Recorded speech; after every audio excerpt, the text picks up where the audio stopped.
Mhm. So my name is Shanta Shisaka, and I'm the career specialist for the College of Natural Science and Mathematics. And so students are always kind of asking me about career options that they can do. So I always wanted to invite alumni to kind of share about their experiences and offer you advice from what they know from actually being out in the field. And so just I put in the chat for some housekeeping rules just to make sure to check in, try to keep yourself on mute. You can ask questions or put those in the chat. But how this format will go is that I have a set of questions prepared. And so our two guests will give their responses. And then at the end, if there are any of those questions, you still have questions after that, you can definitely ask them. Okay, let me actually kind of stop the share and I'll kind of just go right into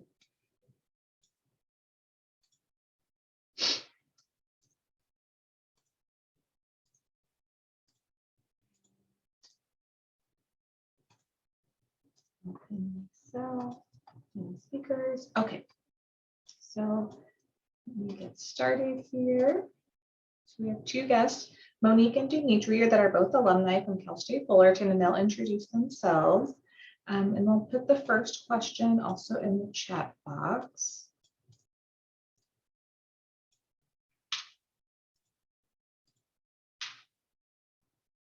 So the first question is going to be, if you can introduce yourself and tell us a little bit about yourself, such as like where you grew up, your educational background, where you live now, and what job positions you've held in the past and your current position. Monique, do you want to go first? Turn on my video. Sure, I'm happy to go first. So my name is Monique Mercado. I grew up in the San Gabriel Valley, which is in LA County. I went to Cal State Fullerton and got a Bachelor of Science in Chemistry and a Bachelor of Arts in Criminal Justice. I still live in the same city as I'm very close to my family. Before I had the job that I have now, I was a waitress, a receptionist at a dealership. I was a clerk at a local community college, and I am currently a chemistry study director for Edwards Life Sciences. It's all you, Dimitri. All right. So, name is Dimitri Pasternak.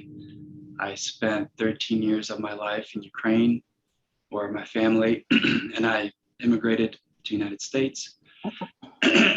Excuse me, I'm getting over COVID, so I'm still a little bit raspy. We immigrated to Southern California, where I spent, I don't know, maybe 15 years. I went to junior high, high school over there, worked in everything from TJ Maxx to Target, Starbucks, grocery store, all kinds of jobs. And then I worked while I was going through college, and I didn't go into a four-year college right away. I went to a junior college for not 2 years, but 3 years, just to be able to, I guess, learn how to be a better student, because I was I was more focused on sports in high school than my studies. So I had to relearn how to study, and progressively started to do well, where I transferred to California State University. No, sorry, University of California, Riverside, to get my bachelor's degree in chemistry. Finished all of that in I would say, I think 3 years. So it was a total of 6 years of undergraduate work. I commuted from Southern Orange County to Riverside every single day, which was an hour and a half each way. It was difficult, plus working and going to school was taxing, but made it through that. I got a job at Edwards Life Sciences, bottom of the barrel technician, and over 13 years, I am now a senior manager, and I manage a laboratory in Utah. So about 7 years ago, I left our Irvine facility and transferred to our Utah facility. And yeah, it's been quite an adventure. So there's been many positions between a technician to a senior manager. How many years ago, Dimitri, did you graduate with your master's in chemistry at Cal State Fullerton? That's right. So a typical master's program that everybody says, it takes about 2 years. Mine took 5.5 years to complete. And the reason was because I was working 40, 50 hours at Edwards. And then I was taking classes at Cal State Fullerton to get my master's degree. And I graduated 3 years ago. So yeah, thank you for reminding me of that. It's been a long day. No, you're fine. Thanks. Yeah, a lot of different experiences. The next question is, can you tell us a little bit more about your first science position that you had? Dimitri, you want to go first on this one? Sure. You have more experience in the chem field. Yeah, my first job was in between working at Starbucks. I got an internship position in a company called Regenesis Bioremediation, and it's a company that focuses on using organic chemicals to treat wastewater and waste ground dirt, because when you have things like gas stations or dry cleaners, over time the chemicals that are used in those areas end up seeping into the ground and into the aquifer and contaminating it. So this company would basically have this mixture, this organic mixture that they would pump into the ground, and microbes would it would provide food for microbes that are also consuming all these toxic chemicals. And I was really excited. It was my first science job, and it was literally bucket chemistry. Like we would have paint buckets where we'd mix stuff in, and if things formed something called an emulsion. So an emulsion is milk. It's a milky distribution of chemicals throughout a liquid. So if it formed this milk, you passed. If it didn't form this milk, it failed. I think our most technical piece of equipment was a pH meter. And that was my introduction into science. How did you get that internship? I just put an application out, and the manager liked my style. And I would say by style, it's your personality. Whenever you get your first job, I would say 90% of it is your personality, your enthusiasm, your drive, your ambition, and how you're going to benefit the company, right? So I think no matter where you get a job, it's if the company is going to benefit from you less than whether you're going to benefit from the company. Now, as the time progresses, of course, your experience is going to drive that, but your initial job is very much smile, enthusiasm, and rock on. What about you, Monique? Well, when I was doing my undergraduate research at Cal State Fullerton, this very nice graduate student took me under his wing. And, I worked with Dimitri throughout my undergrad. He was a mentor. He still is. And as I was finishing my degree, he had mentioned there may be a contract position opening up. I, at the time, didn't know what I wanted to do. So I had asked, what does this have, what does this do? And he's just like, let's just get your foot in the door. Let's see if you like it.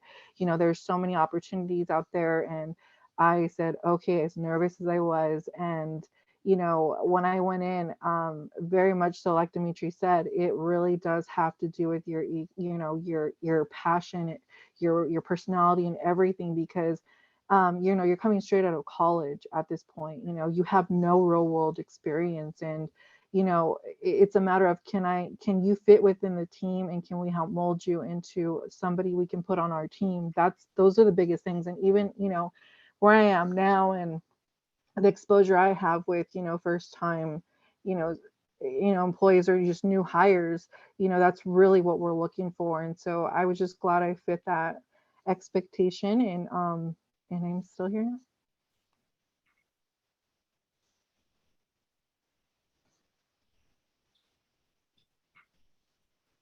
Great, it's great that you two have known each other for a while now, mentoring, Yes. mentee to each other. Great, the next question is going about your career path, and can you share a little bit about your career path and what you'd like students to think about when choosing a career? And I also realized I didn't ask you to, or if one of you even want to talk a little bit about what Edward Life Sciences does, and background on that too. Great. I'll have Monique do that. Oh, you're so fun. Edwards Life Science is a heart valve company. We have different business units that work with with heart disease, and whether it's critical care from a monitoring perspective. We have surgical heart valves, we have transcatheter heart valves that utilize delivery systems and such. And anything that has to do with the heart, we're here to work with our clinicians to see what we can do to better optimize their procedures. Dimitri, do you want to add to anything? Yeah, maybe just a question. Does everybody know what a heart valve is? Oh, that's a good question.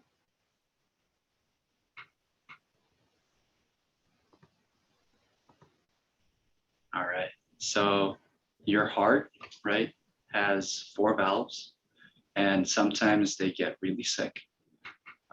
One of the most common things is calcification. So let me see really quickly. Show and tell. So over here, I don't know. So this is an Edwards valve. Surgical. Yep. And it's got these little leaflets right here. So your normal valve also has leaflets. Of course, it doesn't have this frame around it, but what happens is over time, based on genetics, of course, and diet, things like that, you can have mineral buildup, usually calcium, on these valves. And what happens in a normal valve, you're just going to have opening and closing as your heart beats. Your valve will open, let blood in, close, and then your other valves will pump, right? Have calcification, your valves go from this to this, and then just get stuck. When they get stuck, a patient can die, right? Especially if it's severe enough. Now, of course, as they slow down, you might be a marathon runner, incredibly active. As your calcification forms, it starts to impede your heart from properly pumping blood, and you start feeling fatigued. You're no longer the same person.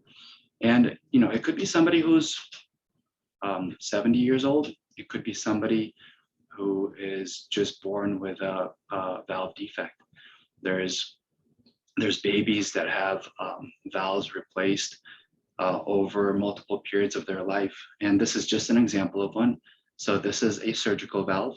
It's got a frame around it. It's a very rigid frame. And you have to perform open heart surgery doing this work. And when you perform open heart surgery, you have to go on this thing called a bypass, where they actually bypass your blood through another machine. They open up your chest cavity, crack everything open, and then they surgically cut out the aorta and then remove your old valve and put in this new valve. So, and then they stitch it back up, and then there's a big zipper scar that's left over. It's been a technology that's been used for a long time.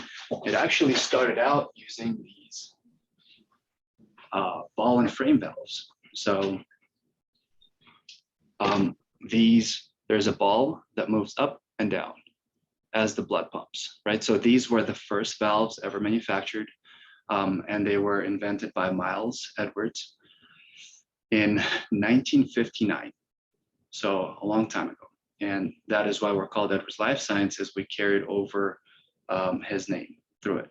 So these valves, the problem with them is that you have something called coagulation. Basically, when you get a cut, you see that little, your blood will over time, depending unless hopefully you're not sick with a disease that will prevent you from coagulating. But a cut will heal over time and the blood will coagulate or thicken around it. The same thing will happen around a frame. And then over time, you're not going to be able to have that ball move up and down. So you have to be on blood thinners. And blood thinners over time could lead to serious defects. With a valve like this, you don't need to be on blood thinners for the rest of your life because this valve actually gets taken in by your body and your body says, yep, it's normal, it's not a foreign object. But both of them require for you to undergo open heart surgery. And then we have a valve like this one. So this one has a very pliable frame and it bounces back as soon as I squeeze it. And the cool thing about this is that you can compress or squeeze this valve to about a thickness of a pencil. You can make an incision around an artery, usually your femoral, right by your leg. And there's a catheter. It's a big tube that they put it on the back, basically on the tip of the catheter. They put these valves and they run it all the way around your aorta.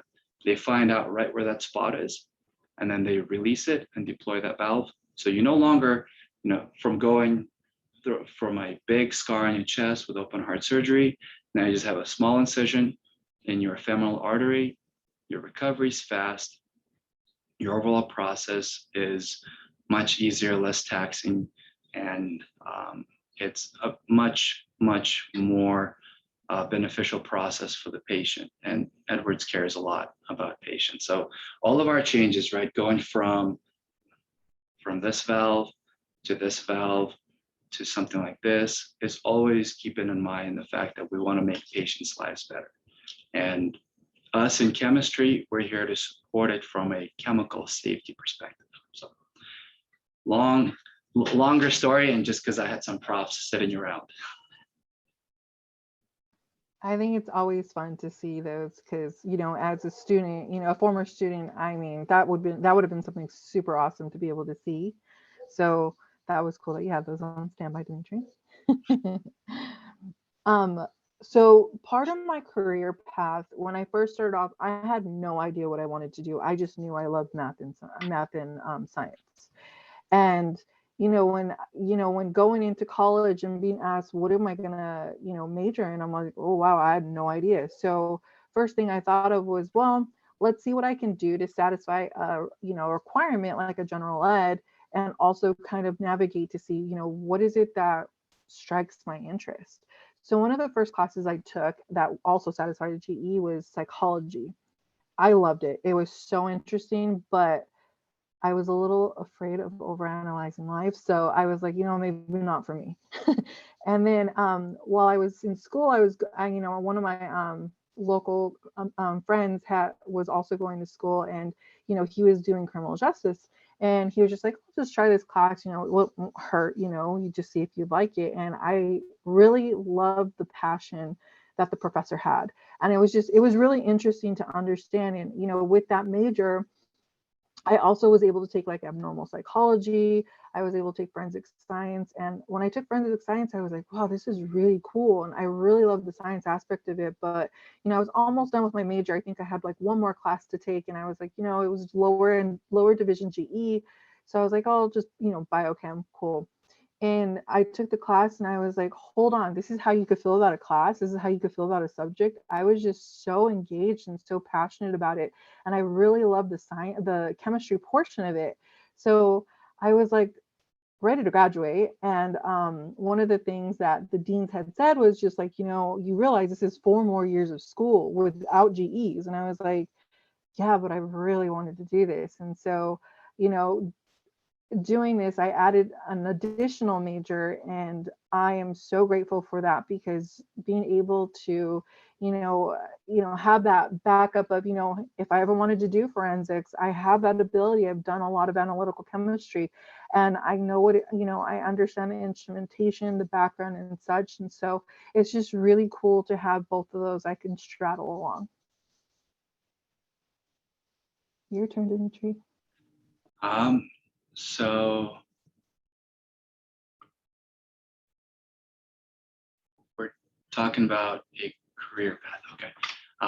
So for me, I wanted to be a doctor. I wanted to be a physician, a surgeon, somewhere in the realm of trying to help people out.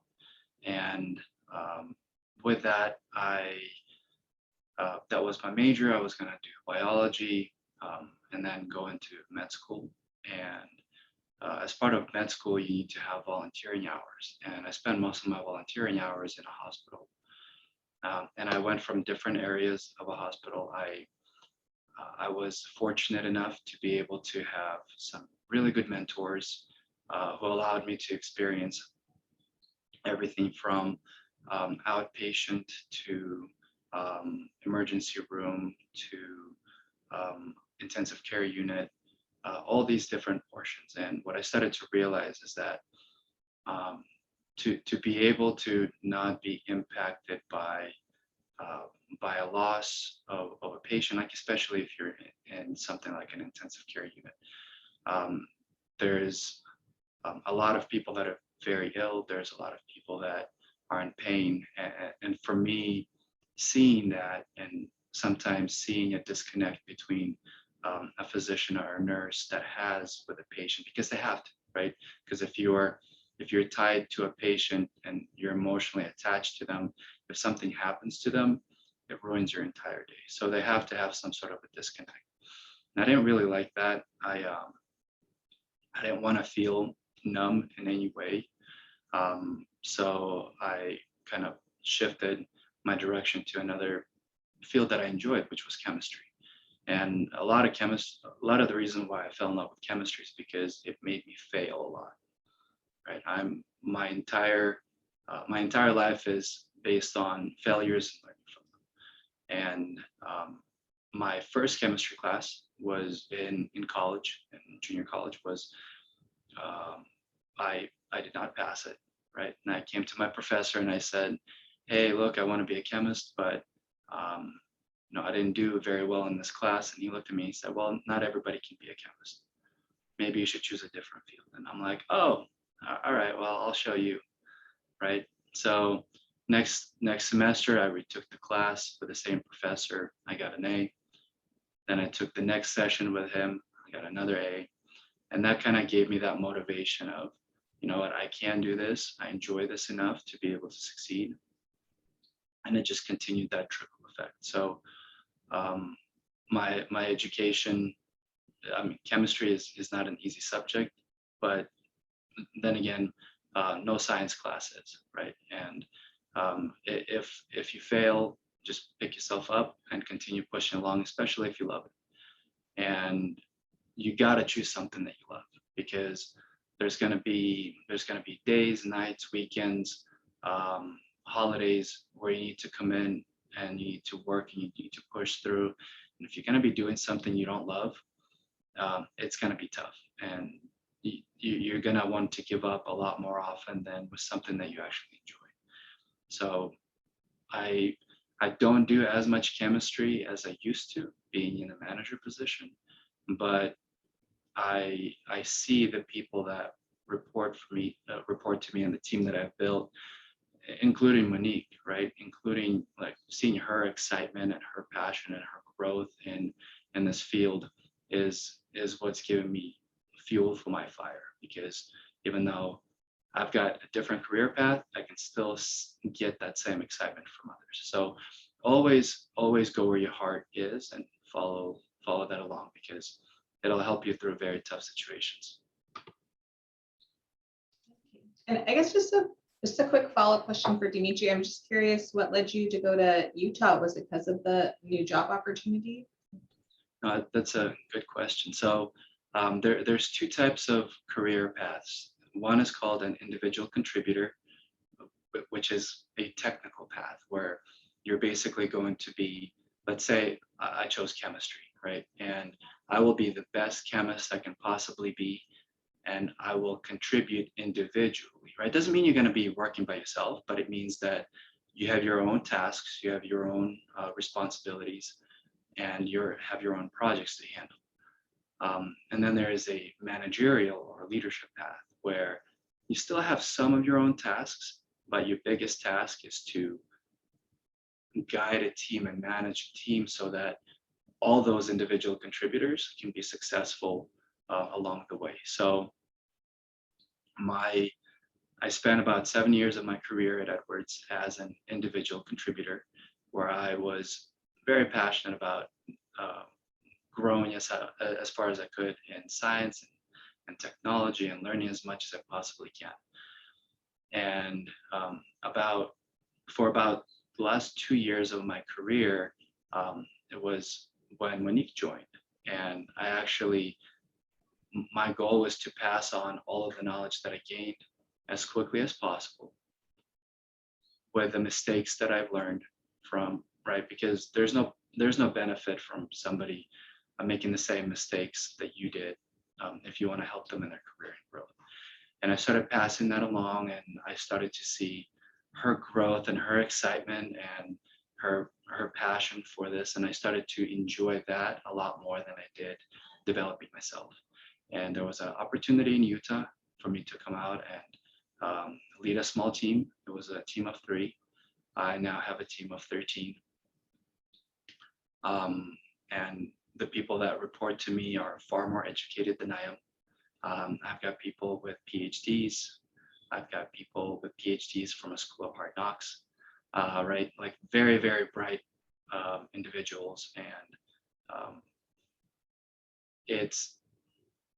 you flip the role of a technical expert. You become that person that allows those who report to you to become those technical experts. And for me, that's just now a passion of mine. I feel, looking back at it, I feel I made the right decision because I enjoy coming to work every single day.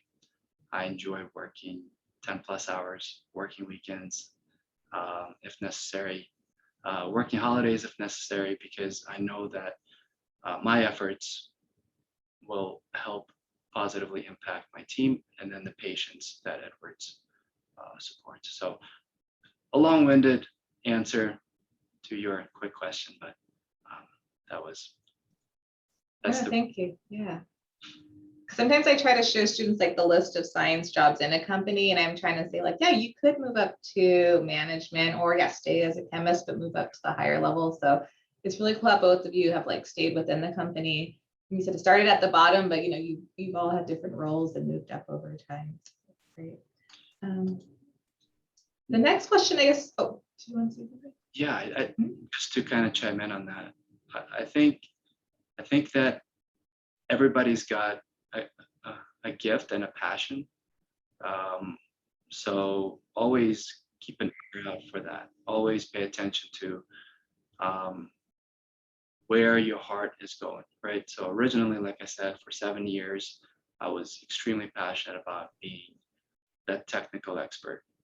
The next 6 years, I've been extremely passionate about developing my team and building my team and passing on the knowledge. But if I didn't listen to my gut and didn't listen to my heart, I would probably be still be an individual contributor, doing the same thing. I'd still probably enjoy it, but whether or not I'd enjoy it more than what I do now, kind of difficult to answer. So always follow your heart and choose what you're good at, right? I guess the next question to switch gears about talking a little bit about family background, because sometimes I hear like from our students, a lot of them, they're the first usually to go to college or first also to go to sciences. And so they might have a lot of family pressure to like say go into like medicine, or they're expected to make a ton of money after they graduate initially. So can you just share a little bit about your family background and how you've had to share with them about like your career choices and jobs you've had?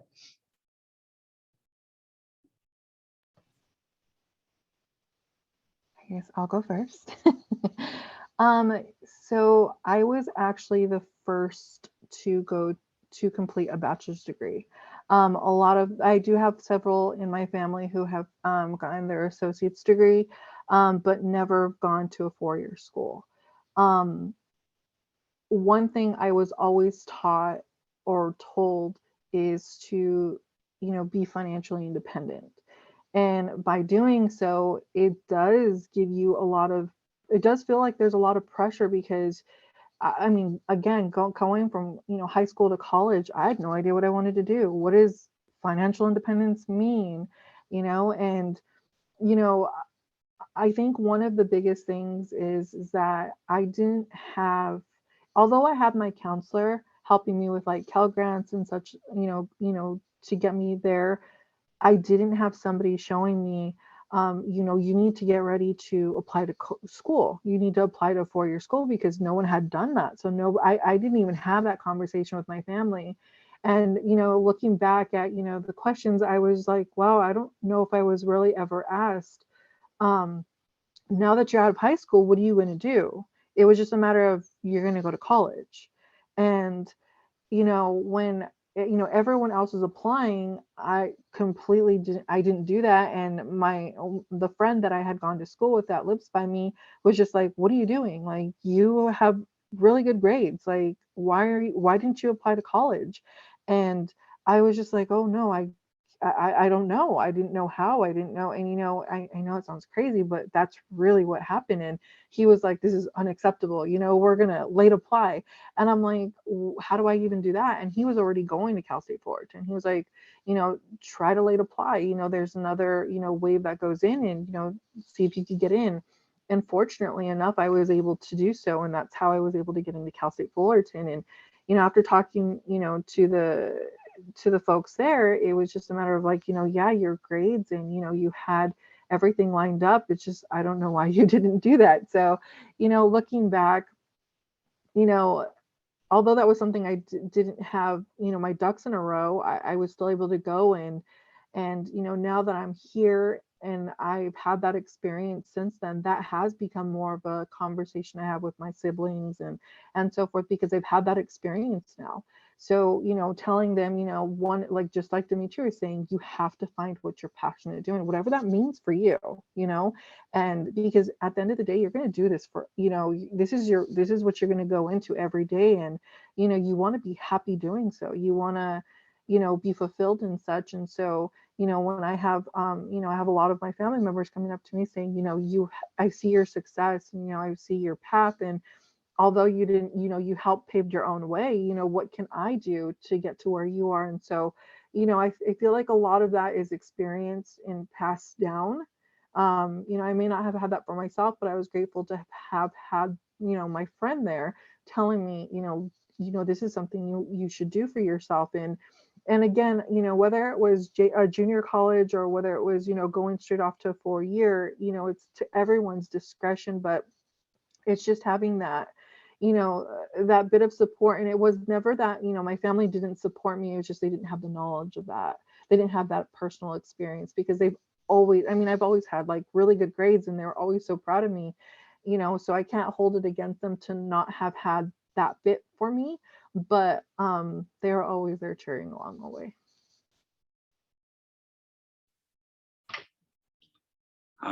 For me, both of my parents received college education in Ukraine. And when we immigrated to the States, their education did not transfer or translate. So my dad, he does appliance repair and HVAC systems. So he went and got certificates for that.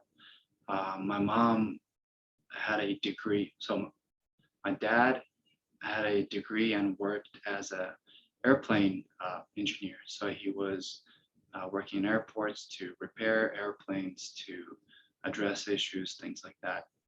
And then in the States, he's doing HVAC type of processes. My mom was a nuclear physicist in Ukraine. And when she came to the States, she picked up programming books, computer programming, and basically educated herself. And now she's a senior distinguished architect when it comes to computer programming. So I guess your degree and your background doesn't need to necessarily paint your future when it comes to this. But my parents had an expectation of me to get an education. They didn't care what I got it in as long as I felt passionate about it. And they were of the same mentality of, if you love something, you'll find a way to make money out of it. So when you first graduate from college, it's tough because you don't start off making a tremendous amount of money, and maybe you might have friends who don't go to school or went to work in. I mean, of course, there's no shame in these things, but let's say they're managing a grocery store, they might be making more money than you when you first graduate from college. But what a degree allows for you to do is to not have limitations, right? So with a bachelor's degree, it's a foot in the door in a company that has certain restrictions, right? You need to have a bachelor's degree to be able to have this career path, have a master's degree to have this career path, or a PhD to have this career path. So once you enter that through that door with your educational background, your growth for finances doesn't really have a limit, right? It depends on how hard you work and how much you want to accomplish. So you might start off working for a company, but if you're passionate enough and you want to work hard enough, you might be able to open up your own company, your own industry, become a CEO, and grow tremendously, right? There's a lot of CEOs that started from the bottom, right? And now they have millions of dollars, billions of dollars because they pushed very hard. So your education is important to get that foot in the door, and then it's your passion to success and following your heart. Thank you. The next question is, what things have you done to be successful in your career? And relating to that is, what kind of things do you think you've done that you'd recommend students think about as they're trying to advance their career in the future? I would say focus on your goals, right? That is important. Have that North Star goal of accomplishing something that is very valuable to you, right? And then no matter what happens, no matter the setbacks, the delays, just churn through it, baby steps, move along until you get to that point. No matter how difficult things are, continue trekking along. Like I said, I have failed many times in my career, made a lot of mistakes, but the key thing is you learn from them, you rise above them, and you continue on. And if you can do that, you will be extremely successful.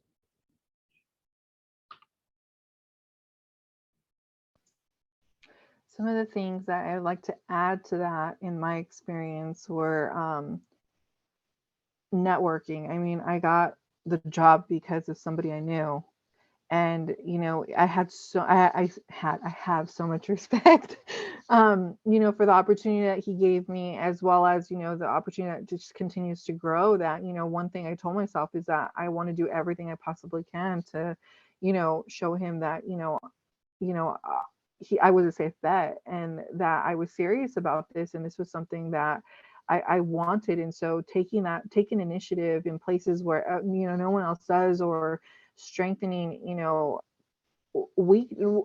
I guess recognizing the weaknesses I have and doing what I can to see what I can do to strengthen them. One thing is that, going into your career, especially from, straight from college, it's intimidating to, send out something as simple as an email and, saying, what is the etiquette for this? How do I sound professional, but also, get my point across in a way where it doesn't come off, poorly, or, and such. And so a lot of it is, asking for feedback and and asking that feedback, to be able to grow, exposing myself to things. I remember when I first started off, one thing that I was just super shy about and really helped me a lot is Dimitri was all it is and always was very connected to the community outreach programs. And one of the things that I didn't like to do was to speak in front of people because I was so nervous. And I've taken the communication courses in college, and it was probably the worst experience in my life because I was so shy. But exposing myself to all of these things really did help, and it helped me become a leader. It really did, because you know always standing back and being afraid to speak up, or whatever it was, all of that experience really did help me grow in a way where I was more confident in myself. And and just falling back on asking for feedback, what can I do differently to be better, and trusting the people that you work with, especially ones that you have a really strong rapport with, to be able to provide that feedback to you. Yeah, great to hear. And Monique, you've been such a great alum with us with the Career Center and the college, when always trying to give back. So it's great to hear how that was something you were afraid to do, and now you really opened yourself up to that. So the next question is, what kind of challenges have you had to navigate in your career?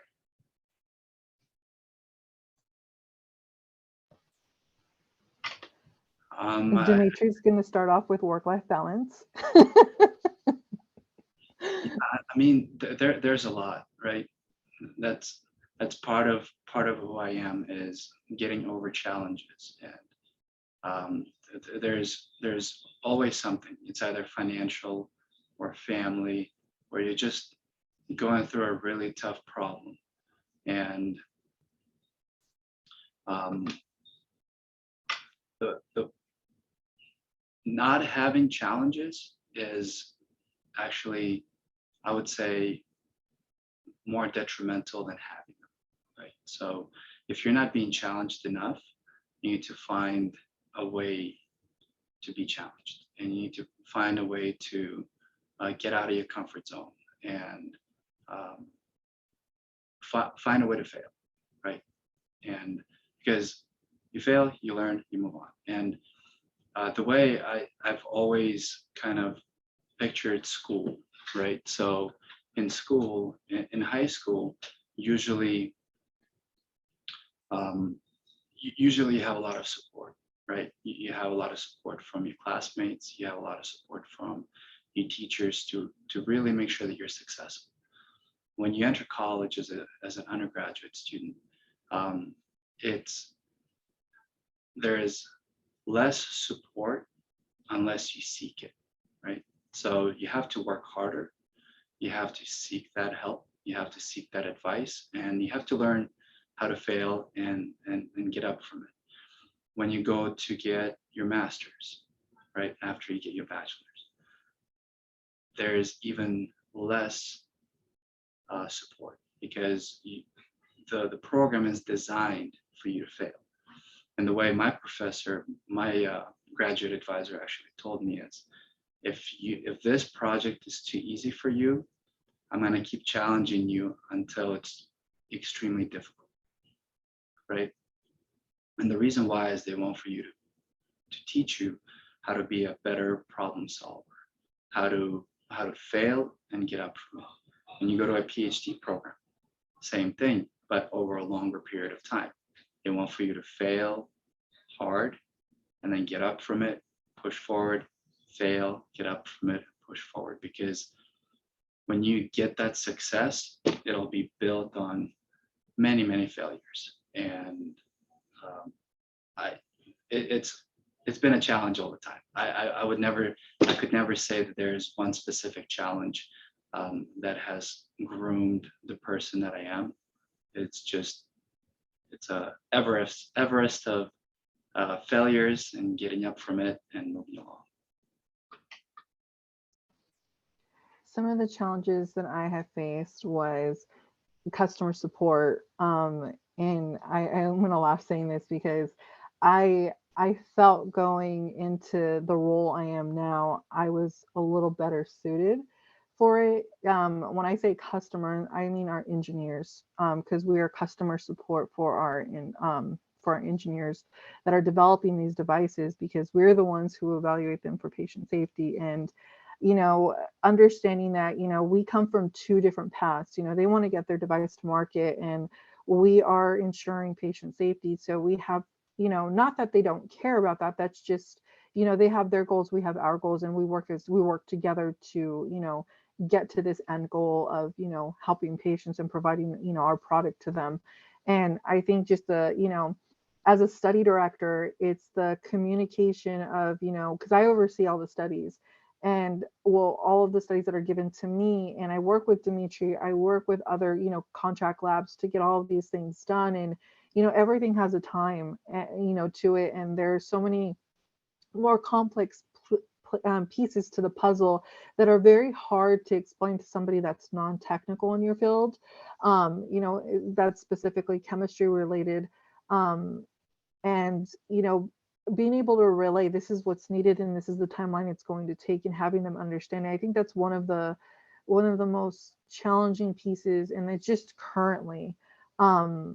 But some of the other things are, when I was beginning my career, speaking up, and through that and through the exposure of the things that Dimitri took me under his wing with, and speaking in front of more people, that's helped, and to understand, what is this work-life balance, because there were times where, I was, stressed. I mean, everyone's going to have their ups and downs in their careers. And there are times where, I was really stressed out about getting something done. And, I had to tell myself, there has to be a point where we have to draw the line. And, thankfully, our immediate management was understanding of that. And it was just helpful. But I think the most current challenge I have that I'm still undergoing is the customer support, and being able to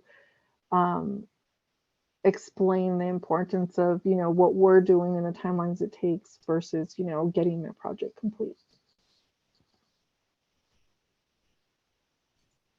Okay, the next question is for our students, when the time comes for them as they're going to be looking for jobs, how would you recommend they go about finding a job in their field, or in your field, actually? Dimitri, let's collab with this one, because I feel like the best thing I did was network. I made sure that I did my best at, putting myself out there. Again, as shy as I was, doing my best to, talk to people, ask people questions. I feel like I did more being in the field, just, having people come to you, asking you questions, and, utilizing you as a reliable resource. I wish I would have done more networking in college. I wish I would have put myself out there for more internships and looked that up. I'm grateful for the undergraduate research, because it really taught me a lot about my, working independently and being able to get a project done. But to a degree, I kind of already knew that about myself, because I'm very self-motivated. But that was, being able to see, I think internships are important, because it's like a dip in the field to see, like, is this something I want to do? Because a lot of people, just like Dimitri said, he wanted to be a doctor, or he wanted to go down that career path, and then through experience, he saw, what, maybe not just that, but kind of, did a little bit of a tangent, but still was within the realm of science. And so, have an idea of, what field of interests piques your interest. What are you passionate about? It's being able to identify, what, I've taken this class and this really this really piqued my interest. Maybe I look for something within this realm, because ultimately it is happiness. It is being able to be happy going to your job every day and having that passion to continue forth. And I agree very much so. Exploring what you think you enjoy as soon as possible is very important, right? There's a lot of companies that do internships, externships, just going on a tour of a company for a job that you think that you would enjoy or want to do, I think is going to help paint a picture, because the last thing that you want is go through X amount of years of education and then get into a job and say you hate it. So network, make connections, build those relationships, don't burn bridges, you know, be kind, be transparent, and just be a good person, and keep moving along when it comes to everything that you can do for that job. So for me, for example, I feel that in some ways I got lucky, right? I put in my resume on Career Builder, and I kept up with it, kept up with the communications. I was always respectful in the discussions, always follow up after you have your interview. Always say thank you to people, be kind, be respectful, and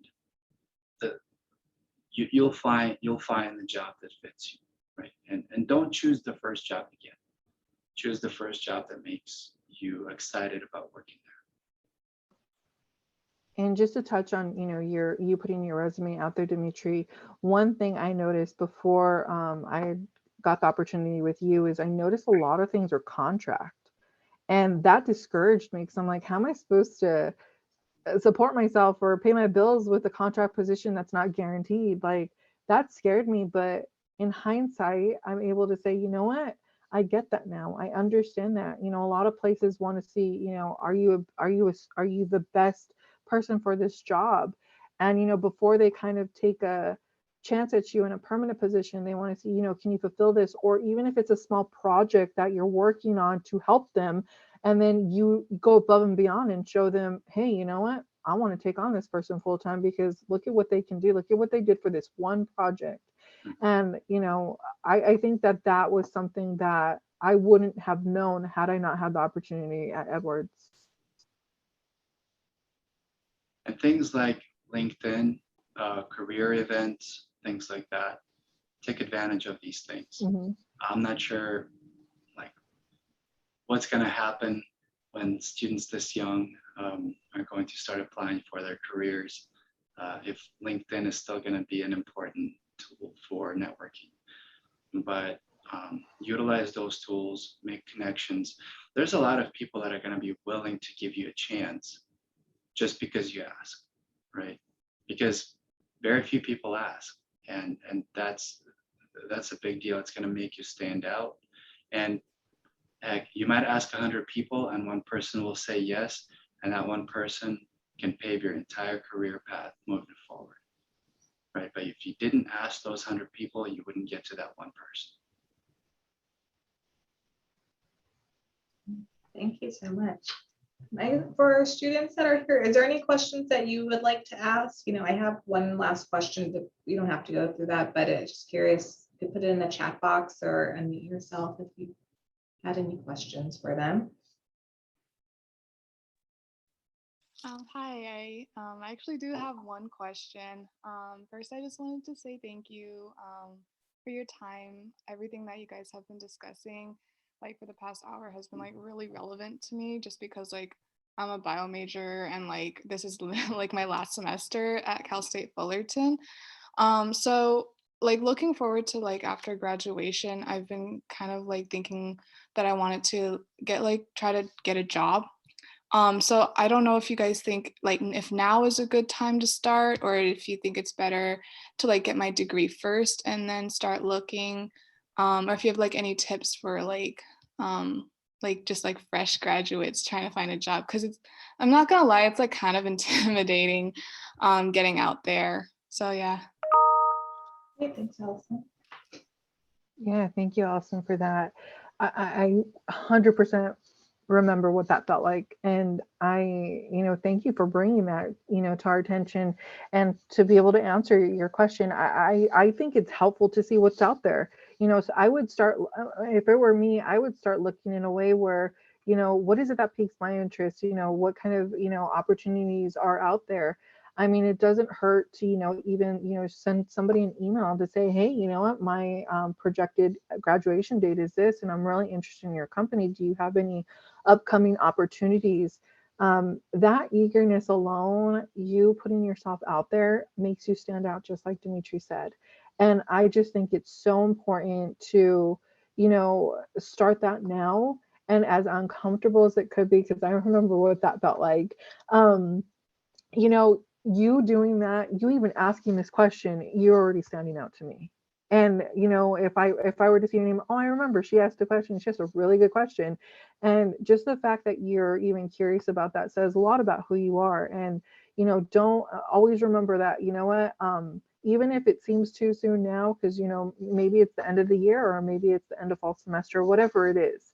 Always remember that, asking a question, it doesn't hurt. It doesn't hurt to inquire. It doesn't hurt to take a look. And even if you were to get, even if somebody were to say, you know what, we don't have anything at the time, guess what? You put yourself out there, and if you were to apply and they did have an opening position, they're going to remember that you tried to reach out before. Dimitri, would you like to add anything to that? No, yeah, thank you, Allison, for the question and your feedback. I would say it depends on, of course, your school situation, your financial situation, but there's internship opportunities that are very, very common. And somebody who's got an internship is probably going to be more likely to get a job than somebody who doesn't, right? And I would say if you can afford it, with time and money, I would say take any internship that you possibly can in a career that you would want to do, right? Of course, don't get some random position that you're not even going to enjoy, but you could, just to see if you like it, right? Like I said, my first position was a temporary position, and it was very different than what I did at Edwards. And the experience and the lessons I learned, I applied to Edwards. And my passion, when I saw the differences, I was like, oh my God, you guys are so awesome. Your technology here is awesome. I think that was 80% of me getting that job. So I would say get out there, put your resume out there, and apply to as many places as you possibly can, just so that you can get that exposure. And one of the things that's not going to hurt is interviews, right? Doing a web-based interview or a face-to-face interview is going to be tough, and your first ones are going to be really difficult. And you want to get as many under your belt as possible, so that when it's the job of your dreams, you can walk through an interview like it's nothing. You know all the questions, you know all the answers, you're prepared for it. I guarantee your first interview is going to be tough. You're going to study for it, and you're going to work for it, and then the person's going to ask you a question, you got to freeze, right? So, this is a very good opportunity to practice, get that exposure, and get that foot in the door. And you never know, maybe the company that you got an internship with might hire you on as a full-time person, or the manager that you have is so impressed with you, they might say, look, I don't have a position, but I know this person in this company, and I know that they're hiring. Let me make that connection, right? So apply, impress, kick butt, and then you'll be very successful. So like Monique said, the fact that you're thinking about this and asking these questions means that you're already ahead of the game, right? So just keep that traction going. Don't slow down. Okay, thank you so much. Very welcome. And just touch one thing about interviews. Let me just say this. When I first had my interview, well, my only interview in the industry, my current boss said, breathe. It's okay. Just tell me about yourself. Because at that point, the only information I had to give him was my educational career, which he saw on paper, and on my resume, and my undergraduate research. That was it. So going into it, I remember Dimitri was prepping me. That's why I was laughing. He was just like, these are the questions that they can ask. And he really wanted me to be comfortable with it. And, and looking back, I've even done mock interviews for people just so that they get an understanding of what kind of questions to ask, what kind of things are we looking for in terms of, the way that somebody's dressing, their mannerisms, their responses, the professionalism of their responses, and so forth, and, the confidence, but not too much, you know what I mean? It's just knowing that happy medium to where you're able to really sell yourself in a way where the company's going to want you to work for them. And again, your first experience in the industry really is going to be based off of, what can I do?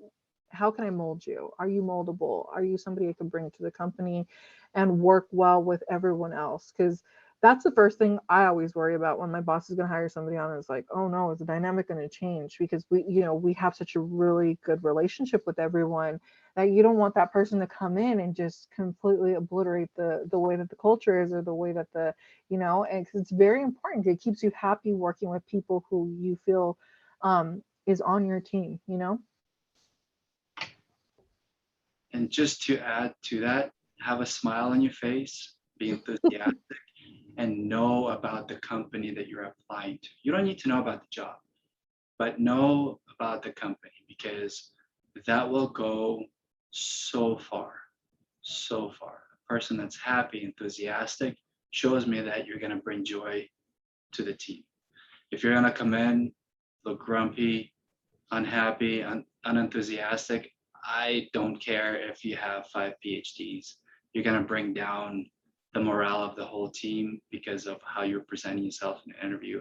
Likely won't hire you. But if you're happy, excited, and you know about the company you're applying to, at least on a high level, right?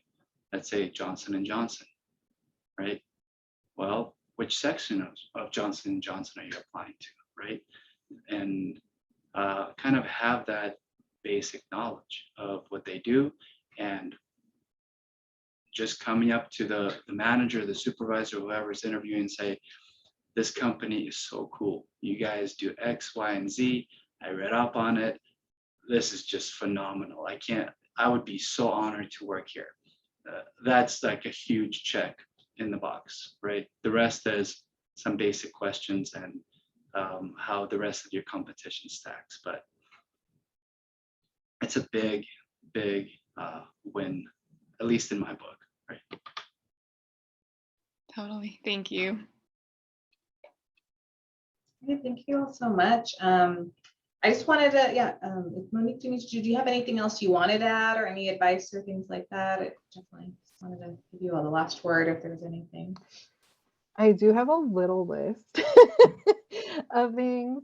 Other than network, don't be afraid to use resources at school, whether it's the writing center, whether it's going to office hours, creating a little cohort to help support your study group or whatever. I just feel those are so important, and that really led to my success. And I saw everybody else around me that was so successful that utilized the resources that were around them. I would say don't let instant gratification distract you from your end goal, right? So instant gratification could be you're going through school, and then somebody offers you a job where you're making enough money to be able to move out from your parents and be independent, but you have to sacrifice your education for it. Don't do that, right? Bite the bullet, push through, work hard, get that goal, because that instant gratification will make you happy for that moment, but it might or might not make your life either good or bad. I don't know that, but my instant gratification moment was when I was working in a grocery store. They offered me a manager position, making $14 an hour. I was making 10, and I said, oh my God, I could have independence from my parents, from everybody. I could just be free. And I thought about it, and they said, you got to drop school because we need for you to work these hours while you're going to school. I thought about it for about a week, and I shook his hand. I said, no, thank you. I've got 1 semester left. I'm going to finish it. It was tough because I was broke, but I pushed through. I got a job out of college, making more money than that, and progressed my career forward. And that instant gratification could have really derailed years of hard work and my end goal. So don't go for it. Focus on the marathon, not on the sprint. Yes, and school is going to be, there are going to be times where you're going to be tired of exams, studying, etc. And, I went to school past the 6 year mark because I double majored and I was exhausted in the very end. But like Dimitri said, you have to look at the end goal and know, what am I doing this for? And knowing that this is something that you're doing for yourself and no one can take that away from you. And you're setting up your future. Thank you. Actually, we did have just one question that came in to me directly, privately, but I think this would be a perfect way to just kind of end. Let me put it in the group. Molly is asking, do you have any tips on how to follow up after the interview? And any pointers on what to focus on when you are trying to research like a company for that, preparing for the interview? I would say if you didn't hear back within like a week or so, or even just a follow up right after the interview and just say, thank you for the opportunity, and I anticipate your response. Or if you don't hear from them a week after that, you could always follow up. There's nothing wrong with following up. And that's just showing you're eager to know, and you're, this is something that you want. I know, I don't know, Dimitri, if you want to share your experience with that type of since you're a manager or, based on your own experience. It goes a long way. If you, right as you're done with your interview, maybe even while you're sitting in the car, send out that thank you email. But don't just say thanks. Tell them what value you captured from that interview.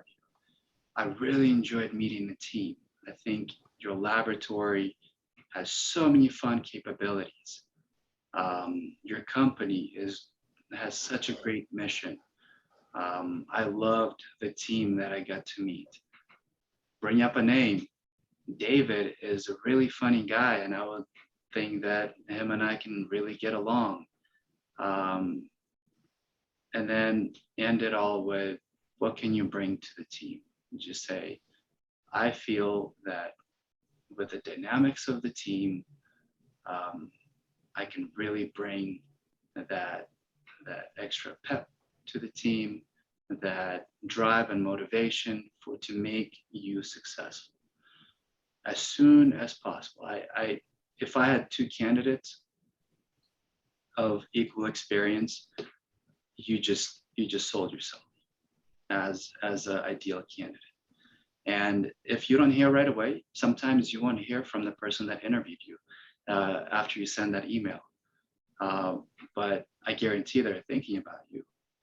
They might have 50 resumes that they have to go through an interview, but they will keep you in mind. They will take your resume and put it on the side and say, this person followed up, means this person is enthusiastic. And if I don't have somebody that qualifies way more than this person that has the same personality, I'll probably call this person back, maybe for a follow-up interview with more people, or maybe an on-site interview, or give them an opportunity elsewhere and things like that. So always follow up. And if you don't hear back after about a week, just say, hey, just wanted to check in. I hope everybody is doing well. I haven't heard back about whether I got the job or not. Take care. That's all. Just something very simple as a follow-up. The first email, be grateful, show them what you learned, and tell them how the company and the team can benefit from you. And then a quick follow-up afterwards. And if you don't hear back, move on to the next company, right? Because that means that company doesn't deserve you.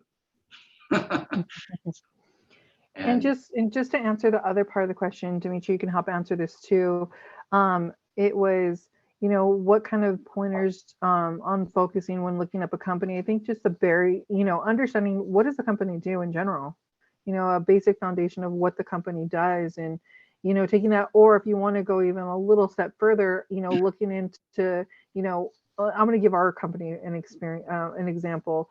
If you're going to chemistry for this, what can you apply to chemistry, or like what applications of chemistry are applied for this job? And if you can't find that on the website, than just understanding, the about. What does this company do? I feel like that alone, the about says enough, right, Dimitri? Yes, the mission of the company, right? Every company has a mission. All you have to do is go about, and they'll post a mission of what they value. I actually had a candidate who was applying. She was overqualified for a position. She has a PhD. She was a professor, very bright, overqualified for a position that I was hiring for. She dominated the interview. She was extremely excited. She knew the mission. She researched the people that are going to be a part of her interview through LinkedIn. So she knew a little bit about each person.